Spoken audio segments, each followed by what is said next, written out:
शहराची पातळी जवळपास 39 फूट आहे. तर आता आजचा पाऊस जोर कमी झाला, उद्या तरी ऑरेंज अलर्ट आहे. चालू आहे. त्या ठिकाणी आपण काही शिफ्टिंग वगैरे करायचं ठरलेलं आहे. कुणाला कुठे ठेवायचे, कोणत्या रात्री तिथे निघाला शिफ्ट करायचं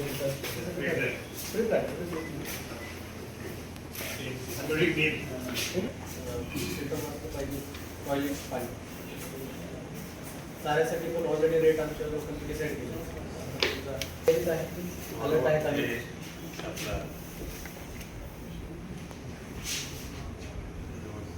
आता सध्या आजचा 5 वाजता आमचं दर एक तास मागच्या नमस्कार. मागच्या 4-5 दिवसापासून कोल्हापूरमध्ये पाऊस चालू आहे आणि घाटमाथ्यामध्ये आपले जे तालुके आहेत त्याच्यामध्ये मोठ्या प्रमाणात पाऊस झालेला आहे.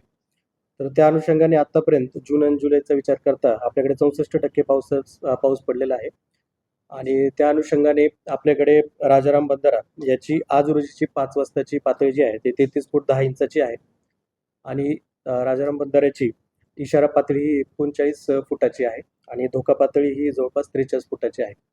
तर ऑरेंज अलर्टचा विचार करता आणि कॅचमेंट एरियामध्ये होणाऱ्या पावसाचा आणि त्याचा डिस्चार्ज जो चालू नदीमध्ये ह्या सगळ्याचा विचार करता आपण पूर्ण प्रशासन हे अलर्ट मोडवर आहे. जेव्हा इशारा पातळी प्राप्त व्हायच्या अगोदरच आम्ही सगळ्या यंत्रणेला सूचना दिलेल्या आहेत की आपण जर शिफ्ट करायची गरज पडली तर त्याची काय सुविधा केली पाहिजे, काय व्यवस्था केली याची सगळ्याची तयारी झालेली आहे.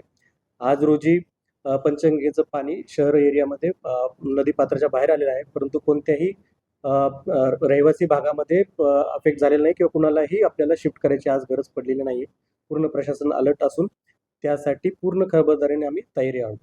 सोबतच आज रोजी आपल्याकडे जवळपास 45 बंधारे पाण्याखाली गेले आहेत आणि आपले काही स्टेट हायवे आणि इतर जिल्हा मार्ग अफेक्टेड जरी झाले असले तरी आपण त्याच्यासाठी पर्यायी व्यवस्था ठेवलेली आहे. तिथून वाहतूक सुरळीत पद्धतीने चाललेली आहे. थँक्यू.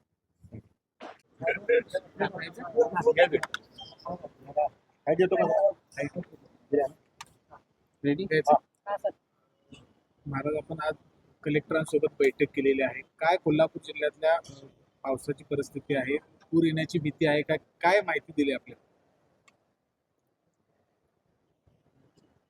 शासनाने सगळे प्रिकॉशन्स घेतलेत असं त्यांचं म्हणणं आहे. पूर जरी आला तरी NDRF टीम्स आणि शासनाच्या टीम्स सगळ्या तयारीत आहेत आणि अडचण काही येणार नाही असं त्यांचा अंदाज आहे. कारण अजून पातळी कमी आहे, अजून डेंजर पातळीला अजून पुष्कळ वेळ आहे. धरणं खरं तर अजूनही भरलेली नाहीत कोल्हापूर जिल्ह्यातली, तर त्याचा एवढ्या लवकर भरतच नाही.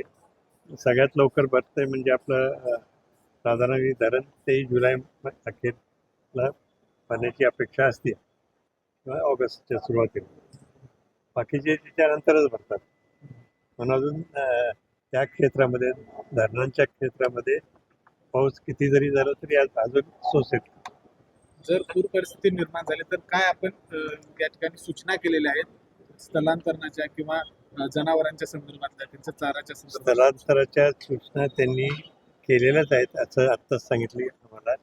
म्हणजे एक व्यक्ती कुठला व्यक्ती कुठल्या ठिकाणी जाऊन राहणार याची सुद्धा त्यांनी तयारी केली आहे. तयारी तरी सांगण्याप्रमाणे चांगली आहे. तर जास्त काळजी जरी घेतली पण घाबरण्यासारखं काही नाही.